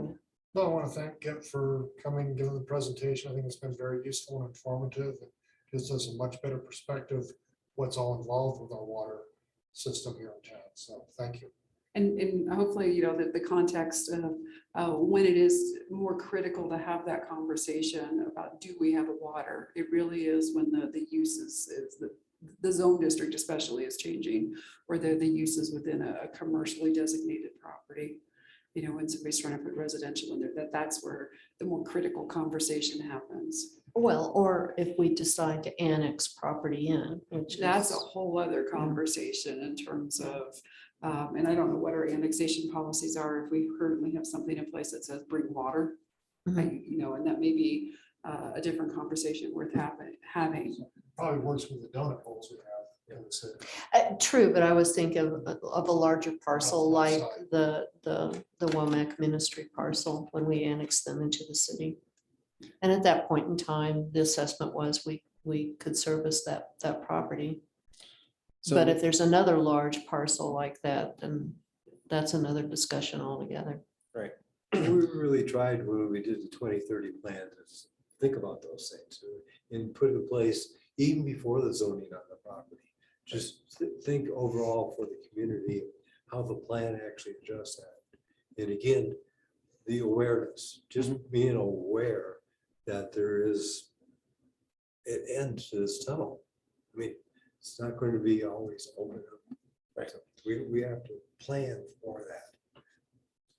And every council could change at any moment, and that might change. But we have to at least make them aware of what we're dealing with. Like Larry said, that awareness plan, trying to get my head wrapped around what that really looks like without getting into the weeds, if you will.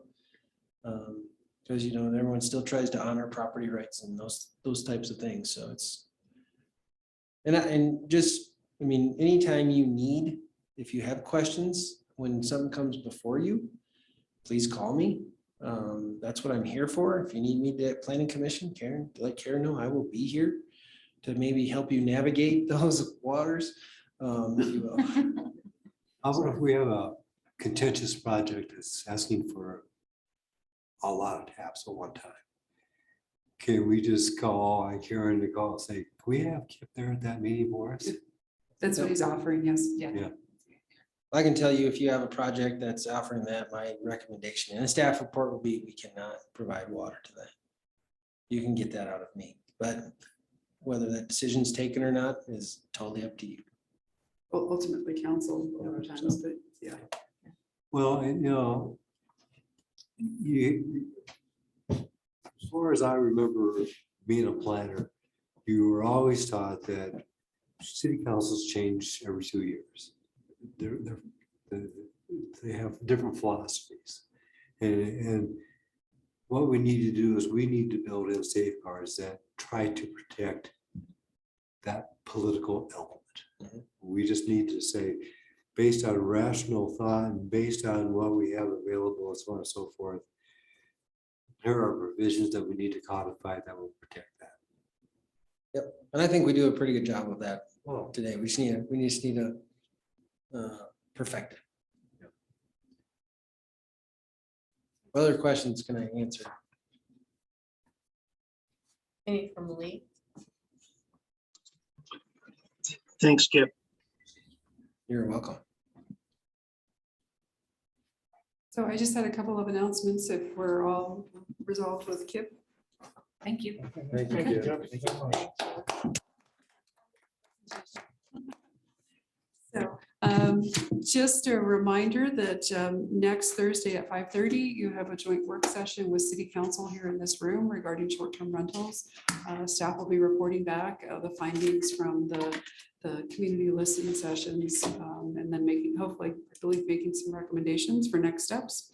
When was that date again? Next Thursday, July 21st at 5:30. Dinner's being provided, I understand. I have no idea what they're serving. If we can't make it, It's a work session, so it's not gonna, okay, Yeah, just because I'm off at 5:30 and by the time I get here. Okay, just question, okay. so, and then I had not talked to the chair about this, but had not canceled the meeting on the 28th because I wasn't sure what would come out of the work session on the 21st. If you all would want another work session to talk about anything at that point, or I don't have any development applications pending. So I just hadn't done anything with that meeting yet because I just wasn't sure. We're within the time frame for having an item put on the agenda, right? Not a So- development application. Right. no. That has to be 2 weeks. It depends upon the item. Oh, okay, It's- so yeah. there could be an item added. No, there will not be an item because of the lead time to get it in the newspaper. for That's what I was publication. thinking. So it would just be a work session if we decide to have one. If you Okay, decided you needed to do anything. sounds like a good week to take vacation. So, because we can certainly cancel the meeting and be done with it. Yeah, let's do that. Cancel? Yeah. Okay, I'll Alright. support that. I support that. all right. Lee? I like you guys, but you know. So, so no meeting on the 28th. And then you have in front of you an invitation this evening. It's an appreciation picnic for all of our various boards and commissions. Lee, yours is in the mail to you since you weren't here in person tonight. And that is scheduled for August 9th that evening. So please RSVP to Sarah as listed on that invitation. She also emailed us too. Did she? There was Okay. an email that went out, like that only from her that Yeah, it's probably. referenced it, so. So anyway, that's what I had for announcements. Any other comments from the commission? I was wondering, I didn't hear any details about this, but who all's invited? Just us or family? I asked Sarah, I don't know. Okay. Past years, I brought my husband along. Board, utility board. I think it's family as well. I'll find out. Thank Sorry, you. I can't help with that question.